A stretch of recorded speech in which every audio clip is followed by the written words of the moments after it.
US president is just minutes away from unveiling historic tariffs against every major nation in the world, reigniting fears of a global trade war. Reports suggest Donald Trump could impose a blanket-wide 20% tariff on all imports, but the final decision is right now a closely guarded secret. Our Prime Minister says he will defend Australia's interests no matter what is announced. He even coincidentally dined with one of Mr Trump's good friends, golfer Greg Norman, Shark, in Melbourne last night. For their take, let's bring in Sunshine Coast Mayor Rosanna Natoli and Daily Telegraph journalist James Willis. Good morning to you. Rosanna, we'll start with you. Obviously, we're just into an election campaign. How do you think both sides will react?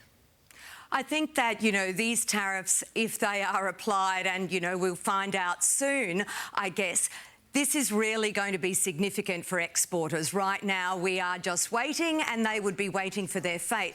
As for going to dinner with Greg Norman to find out about that, if he's really a bestie, I think we need to pull in all the guns and try and find out what we can.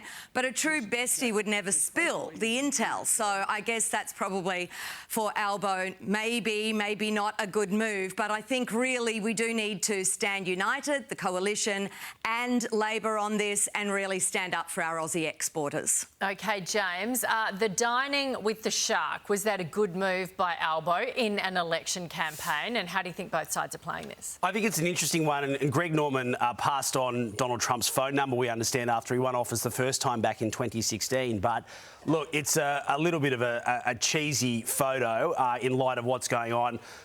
I can't be too critical of the Prime Minister, but the point that I would make is that by now, Nat, you could set a fair argument that he should have had a one-on-one, face-to-face meeting with Donald Trump. There was the inauguration. The Prime Minister didn't go to that.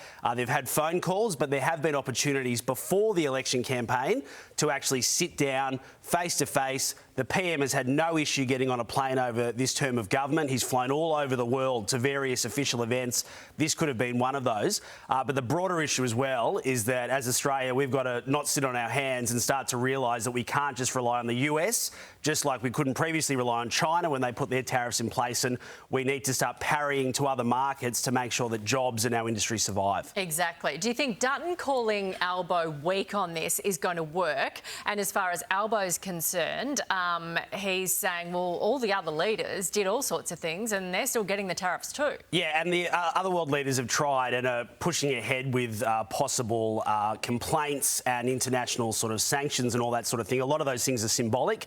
I think it's a really, really good one to rip into for both these leaders, and ultimately Peter Dutton's promised in the first 60 days, if he's Prime Minister, to go and meet with Donald Trump. The Prime Minister, Albanese, was pretty strong with his language yesterday, but it's certainly going to be cannon fodder for the next few days, given what we see out of the US very, very soon. Yep, OK, well, the President is speaking, we think, in about 8 or 9 minutes, so we'll bring that to you at the White House in the Rose Garden. The press are gathering, and there's a few of them.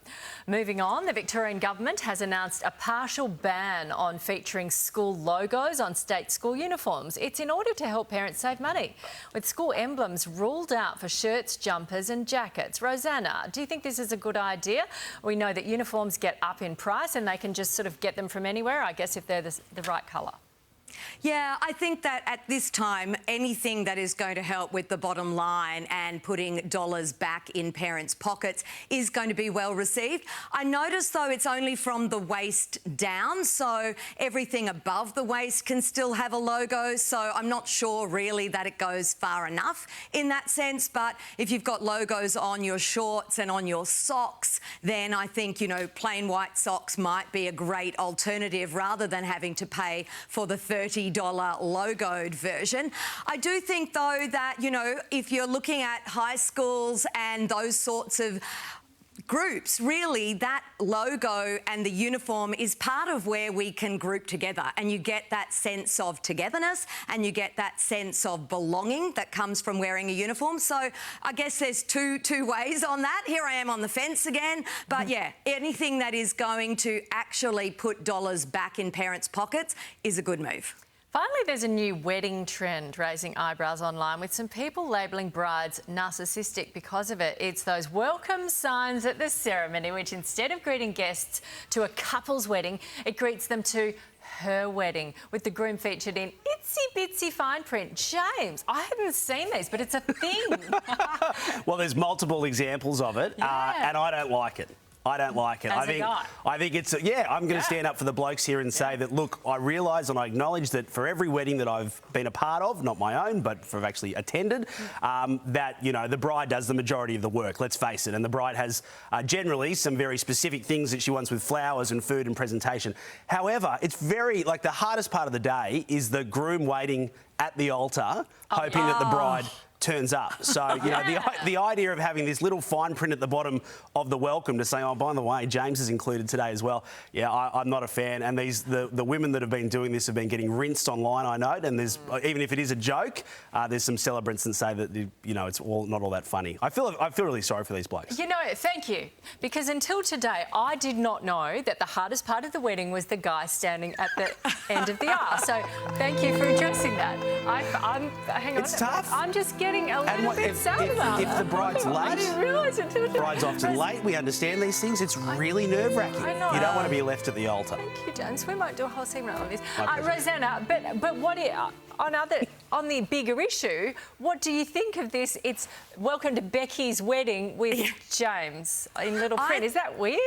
Yeah, I think if you're the groom and you rock up to your own wedding to find out you're the extra instead of the co-star, it is definitely a red flag. So I think, it's a wedding contract, a love contract, and the groom is the fine print. And, really, seriously. Isn't it a team? Isn't that how you should go in? Maybe. Equals? Thank you. Yeah. Maybe equals. Thank you. It's a really early red flag. See you next week, guys. See you, Shiva.